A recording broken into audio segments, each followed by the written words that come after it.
ទីបំផុតសាច់រឿងដែល viral ក្នុងបណ្ដាញសង្គមក្នុងរយៈពេល3-4ថ្ងៃមកនេះនឹងអាចសន្មតថាចប់ហើយបងប្អូន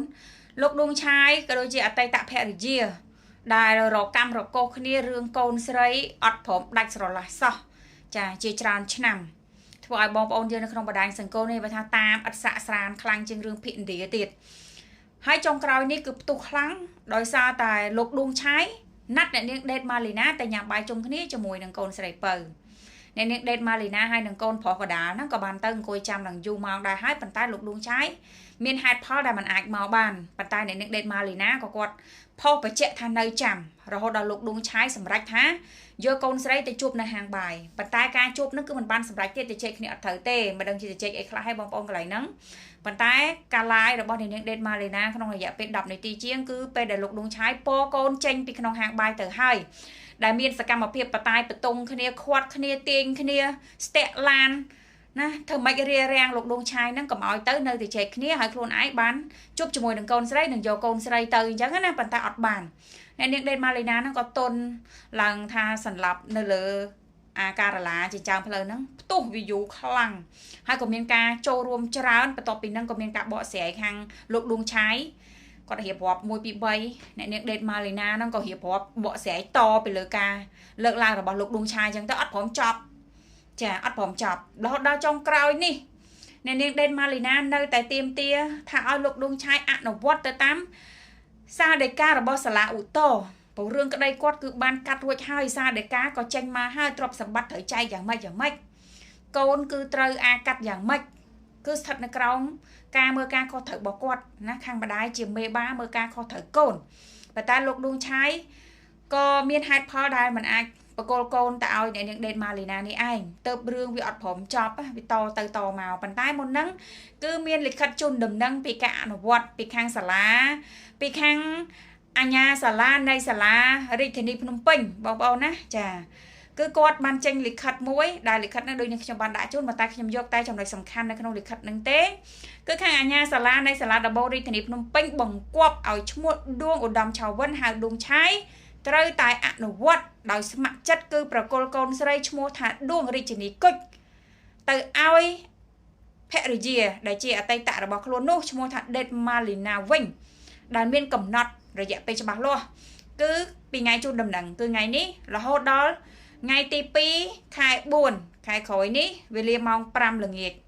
ចាអញ្ចឹងក្នុងពេលវេលាក្នុងរយៈពេលមួយអាទិត្យហ្នឹងលោកដួងឆាយត្រូវតែជ្រើសពេលវេលាឬក៏ថ្ងៃណាមួយដើម្បីយកកូនស្រីមកបកគលឲ្យអតីតភរិយានៃនាងដេតម៉ាលីណាវិញគឺត្រូវតែធ្វើទៅតាមការអនុវត្តនឹងសារដីការបស់សាលាឧទ្ធររាជធានីភ្នំពេញបងប្អូនណាចាអញ្ចឹងបើសិនជាក្នុងលក្ខខណ្ឌដែលលោកដួងឆាយអត់បកគលកូនទៅឲ្យអ្នកនាងដេតម៉ាលីណាវិញនោះទេគាត់ក៏ត្រូវមានទោសដែរលោកដួងឆាយគឺគាត់ត្រូវមានទោសតកតងទៅនឹងបទដែលធ្វើឲ្យបាត់ជំនឿលើសេចក្តីសម្រេចរបស់តុលាការដែលអាចនឹងផ្ដន្ទាទោសគាត់ពី1ខែទៅ6ខែហើយពីនៃជាលុយពី100000ទៅ1លានរៀលទៀតចាមានមាត្រា523ក្នុងក្រមព្រហ្មទណ្ឌនៃប្រជាណាចក្រកម្ពុជារបស់យើងដែលកំណត់អនុវត្តទៅលើគាត់ហើយនៅក្នុងលិខិតហ្នឹងក៏បញ្ជាក់ដាច់អហង្ការផងដែរថាដាច់ខាតគឺត្រូវតែប្រគល់កូនស្រីទៅឲ្យអតីតភរិយាបងប្អូននេះគឺសាច់រឿងហើយចុងក្រោយនេះបន្ទាប់ពីមានការជូនដំណឹងពីការអនុវត្តដោយបង្ខំនេះទៅកាន់លោកដួងឆាយហើយខាងភាគីនៃនាងដេតម៉ាលីណាឯណោះវិញបងប្អូនណាគឺគាត់បានផុសវីដេអូមួយដែលជាវីដេអូផ្អែមល្ហែមរំភើបស្អិតល្មួតដែលកូនស្រីរបស់គាត់កំពុងតែមើល iPad ហើយនៅក្នុង iPad របស់គាត់ហ្នឹងគឺមានដាក់រូបគាត់ដែលកំពុងតែពោកូនស្រីហ្នឹងណាចាហើយកូនកំពុងតែលេងនៅពេលដែលឃើញរូបភាពហ្នឹងក៏យករូបម្ដាយហ្នឹងយកមកថើបចាយកមកថើបម្ដាយបន្តមកទៀតក៏ម៉ាក់សួរថាស្រឡាញ់ម៉ាក់អត់អូនភើលហ្នឹងក៏បានឆ្លើយថាស្រឡាញ់ម៉ាក់ស្រឡាញ់ប៉ាចាគ្នាក្មេងប៉ាក៏ស្រឡាញ់ម៉ាក់ក៏ស្រឡាញ់ហើយការនឹករលឹករបស់គាត់ដែលបែកកូនរហូតដល់ទៅ1ឆ្នាំ9ខែជាងគឺចិត្តនឹង2ឆ្នាំទៅហើយដែលអត់បានជួបកូនតតែសោះនេះគឺជាវីដេអូចាស់ដែលអូនភើលហ្នឹងនៅជាមួយនឹងអ្នកនាងដេតម៉ាលីណាបងប្អូនណាចាហើយក៏គាត់បានបន្ថែមជាមួយនឹង status ថានេះជាក្តីស្រឡាញ់ម្ដាយនិងកូនដែលគ្មានថ្ងៃប្រែរយលានអត្តន័យសម្រាប់ស្ត្រីជាម្ដាយដែលលះបង់អាយុជីវិតនិងសម្រស់ ព្រមជាមួយនឹងភាពភ័យខ្លាចការឈឺចាប់ដើម្បីកូនស្ត្រីទាំងអស់គ្នាត្រូវតែរឹងមាំដើម្បីខ្លួនឯងនិងកូនកូន Mommy love you Phil ចាម៉ាក់ស្រឡាញ់កូន Phil អញ្ចឹងណាបងប្អូនណាចានេះគឺប្រហែលជាគាត់បានដឹងដំណឹងនៃការចេញលិខិតជូនដំណឹងទៅកាន់លោកដួងឆាយហើយក៏គិតថាខ្លួនឯងនឹងអាចនឹងជួបកូនស្រីក្នុងពេលឆាប់ដែលគាត់បង្ហាញអារម្មណ៍ដែរនឹកកូនស្រឡាញ់កូនក៏ដូចជាលើកទឹកចិត្តទៅដល់ស្ត្រីឲ្យរឹងមាំសម្រាប់ខ្លួនឯងផងនិងសម្រាប់កូនរបស់យើងផង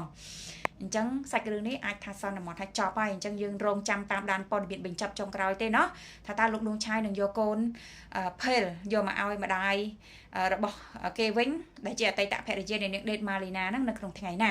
នាងខ្ញុំក៏សូមបញ្ចប់សាច់រឿងត្រឹមប៉ុណ្នេះរាល់ការខុសឆ្គងដែលកើតមានក៏សូមអភ័យទោសជួបគ្នាជាមួយបងប្អូននៅព័ត៌មានក្រោយៗជាបន្តសូមអរគុណ